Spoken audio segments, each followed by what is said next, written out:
தை அமாவாசை நாளில் தர்ப்பணம் கொடுக்க நல்ல நேரம். இந்த ஆண்டு தை அமாவாசை 2 நாட்களில் வருகிறது. ஜனவரி 28ஆம் தேதி, ஜனவரி 29ஆம் தேதி. ஜனவரி 28ஆம் தேதி செவ்வாய்க்கிழமை இரவு 8-9 மணிக்கு மேல் திதி தொடங்கும். திதி முடியும் நேரம் ஜனவரி 29ஆம் தேதி புதன்கிழமை இரவு 7:21.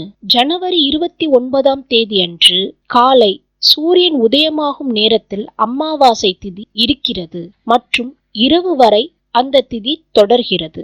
அதனால் ஜனவரி 29ஆம் தேதி அன்று தை அமாவாசைக்கு தர்ப்பணம் செய்ய வேண்டும் என்பது குறிப்பிடத்தக்கது. ஏனென்றால் ஜனவரி 28ஆம் தேதி இரவு 8-9 மணிக்குத்தான் தை அமாவாசை தொடங்குகிறது. அதனால் மறுநாள் காலை 29ஆம் தேதி தை அமாவாசைக்கு தர்ப்பணம் செய்ய வேண்டும் என்பது குறிப்பிடத்தக்கது. தை அமாவாசை அன்று புண்ணிய நதிகளில் அல்லது நீர்நிலைகளில் நீராடி பிண்டங்கள் வைத்து முன்னோர்களுக்கு திதி கொடுத்து ஆசிகளை பெறலாம். அன்றைய தினம் நாம் சுபகாரியங்களை தொடங்கலாம்.